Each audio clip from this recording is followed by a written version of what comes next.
What's up guys, Antoine ici à DPR Sans Froid. Ce mois-ci, je vous parle de l'importance d'avoir des bons rongeurs et surtout une bonne source d'approvisionnement pour vos serpents. Si vous êtes prêts, let's go!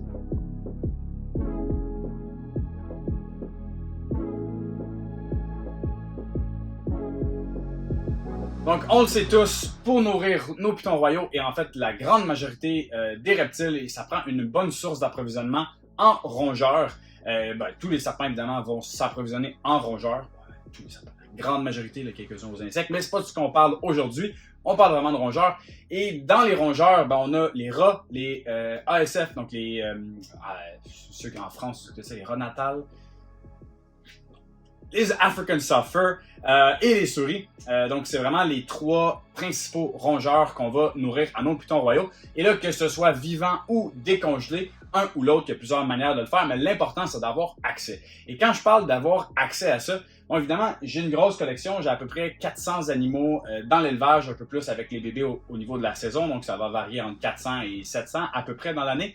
Et pour ça, pour être capable de subvenir à ces animaux-là, pour qu'ils soient nourris chaque semaine au moins, pour ceux qui veulent manger, évidemment. Ah, piton royal, ça mange pas tout le temps. Pour ceux qui veulent se nourrir, ça va prendre un approvisionnement très fort. Et pour ça, honnêtement, il y a plusieurs manières de le voir. Soit que on reproduit nos propres rongeurs au complet, une partie, ou on s'approvisionne pour le reste chez un fournisseur, que ce soit un éleveur de rongeurs directement, une animalerie ou encore un grossiste. Donc pour commencer tout ça, il y a vraiment deux manières de le voir. Comme je disais, il y a soit de faire l'élevage, soit d'acheter des rongeurs. Évidemment, pour faire l'élevage de rongeurs, c'est une partie vraiment différente des reptiles. C'est quelque chose de complètement différent. J'ai commencé moi à faire l'élevage de ASF l'année dernière et je vais vous faire une vidéo dédiée à ça quelque part cette année. Je vais en parler un petit peu, vous allez voir mes installations au travers de cette vidéo-là, mais je suis encore en train de grossir mon élevage, donc de garder les femelles. Et donc, je me suis lancé là-dedans, mais également, en ce moment, comme ça grossit, j'ai pas le choix de m'approvisionner pour une partie de mes rongeurs. Donc, je vais acheter à chaque semaine des souris et des rats vivants, mais aussi des rats décongelés. Puis, je vous explique un petit peu la raison pourquoi j'achète les deux. Donc, la principale raison pour nourrir au vivant, c'est parce que, les animaux mangent mieux, et deux, c'est beaucoup plus rapide quand on a une pièce. Christo, si tu veux passer un petit peu au travers de la pièce, là, il y a beaucoup d'animaux dans cette pièce-là. Et de nourrir tout ça au décongelé, c'est très long. Et bon, c'est pas tous les animaux qui mangent bien au décongelé. Tu vois, par exemple, aujourd'hui, j'ai nourri un mix décongelé et congelé. J'ai ramené tous mes rongeurs dans la pièce pour que ça sente bien fort les rats.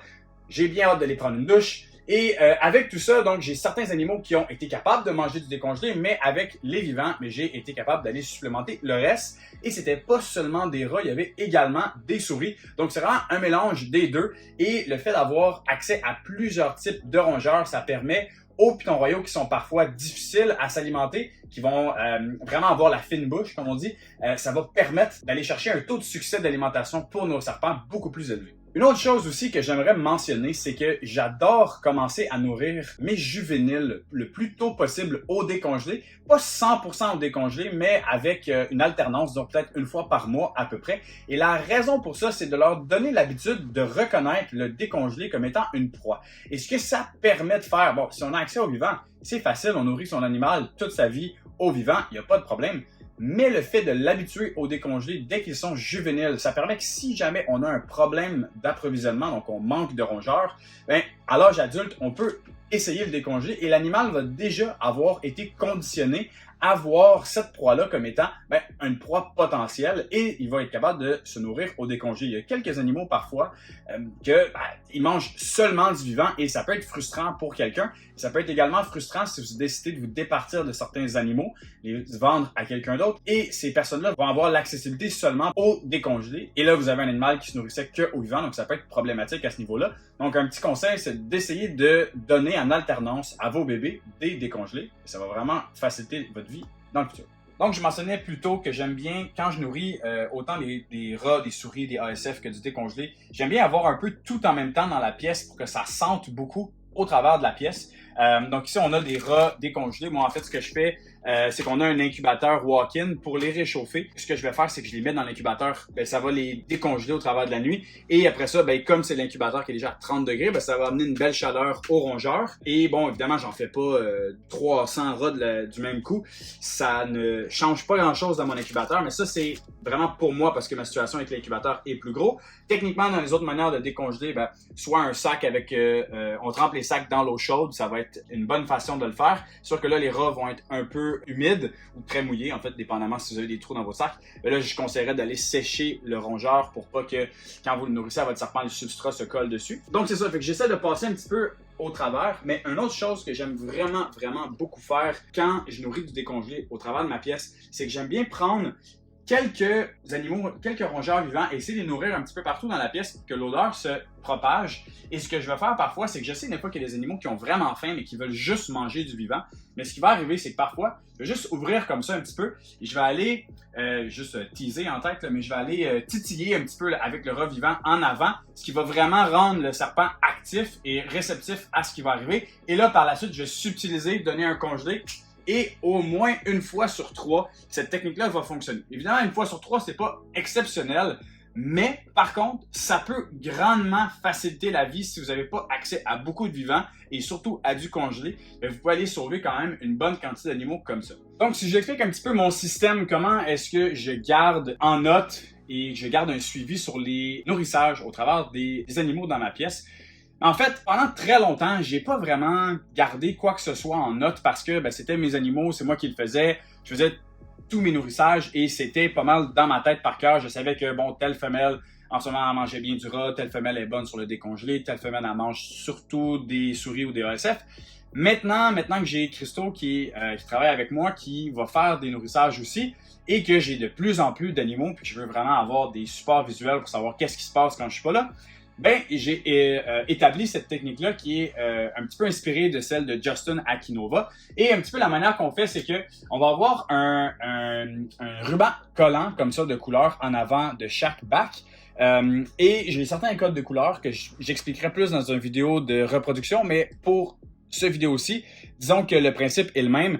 Un X correspond à un refus de s'alimenter, un crochet correspond à une souris, un A correspond à un ASF et un R correspondrait à un rat. Et en fait, chaque ligne rouge va séparer les mois. Donc, on peut voir que dans ce mois-ci, cet animal-là a été essayé 4 fois, a refusé 4 fois. Dans le mois d'après, ça a été 1, 2, 3, 4 souris, un ASF, un refus. Et là, on est dans le mois de mars, ça a été une souris pour le mois de mars. Par exemple, celle-ci, vous pouvez voir qu'au mois de mars, elle a eu un ASF, 1, 2, 3, 4, 5, 6 souris. Évidemment, c'est pas des grosses souris, mais c'est parce que la femelle est en train de développer. Donc, ça peut quand même donner une bonne idée d'un suivi au travers de tout ça. Et un truc, pour revenir un petit peu à ce que je disais tout à l'heure, un truc qui est quand même vraiment intéressant, c'est que si on a un animal comme ça qui va juste manger de la souris, mais mettons que c'est une grosse femelle, puis elle veut juste manger de la souris, parfois, ce que je vais faire, c'est que je vais mettre à la fois une souris et un petit rat dans le bac en même temps. Et là, ce que ça va faire, c'est que la souris va se promener, ça va sentir le rongeur, ça va sentir la souris, ça va exciter le serpent. Et les chances sont qu'il va prendre la souris, puis après ça, avec l'odeur qui reste, ils vont aussi prendre le rongeur. Encore une fois, c'est pas du 100%, c'est peut-être un tiers des fois, un quart des fois que ça va fonctionner. Mais encore une fois, un quart des fois, c'est excellent si vous voulez que vos animaux mangent plus. Parce que, évidemment, pour la reproduction, plus vos animaux vont s'alimenter dans la période de reproduction, mieux ça va être. Donc là, avant qu'on parle de nourrir son animal à 100% toute l'année dans le tapis, c'est un buffet à volonté, c'est pas ce que je fais. Il y a de la nuance ici. Ma manière d'approcher ça, c'est que je sépare l'année vraiment en 2 périodes. Donc pour ce qui est des femelles, il va y avoir un 6 mois où la femelle va construire des follicules, s'amener avec une structure, un corps qui va être prêt à donner une belle portée d'œufs. Et l'autre partie de l'année, donc c'est après la ponte, c'est la récupération. Donc la partie récupération, je vais faire un nourrissage normal, donc un repas de taille régulière, une fois par semaine. Et j'aime bien aux 3 à 4 semaines, passer par-dessus une semaine pour laisser l'estomac se vider, laisser les selles sortir et avoir un animal qui n'a pas toute son énergie en train de digérer. Donc, au travers de ça, je vais passer les animaux comme ça tranquillement sur ces 6 mois-là. Et quand on a des animaux qui commencent à développer des follicules, donc on a dans mes petites pastilles comme ça, en novembre, était un petit peu moins qu'1 cm, en janvier 1 cm, en février 1,25 cm, puis on le voit, ça correspond aussi avec la manière que l'animal s'alimentait. En janvier, pas beaucoup.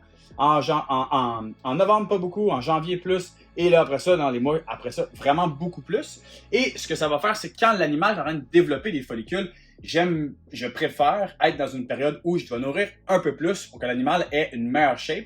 Et ensuite, évidemment, l'animal va cesser de s'alimenter à un certain point, mais au travers de ça, j'essaie d'avoir le plus de repas possible dans cette période-là, parce que c'est vraiment la période cruciale.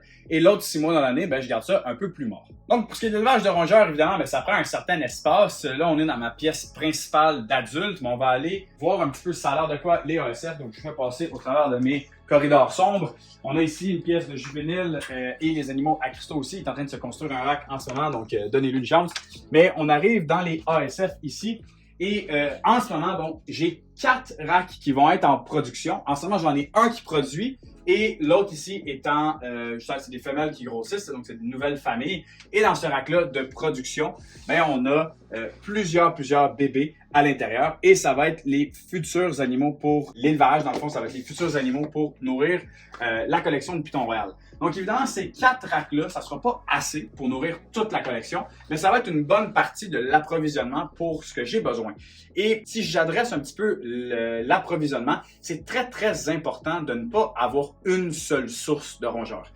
L'idée en arrière de ça, c'est que si cette source-là fait faillite, cette source-là a une maladie et ne peut plus fournir de rongeurs, ou cette source-là, pour X raisons, ne peut plus vous donner quoi que ce soit, vous êtes pris et ça va être difficile de vous retourner et de trouver autre chose. Moi, ce que je conseille tout le temps, c'est si vous êtes capable d'avoir une partie de reproduction ou toute votre reproduction, tant mieux. Mais si c'est pas le cas, ce que je vous conseille, c'est d'acheter à plusieurs fournisseurs. Donc, soit d'acheter à 2 fournisseurs, 3 fournisseurs, mais de garder certains contacts et que ces fournisseurs-là vous connaissent un peu vos commandes et vos besoins. Et si jamais il y en a un d'entre eux qui ne peut plus vous fournir, vous avez déjà quelqu'un à qui parler.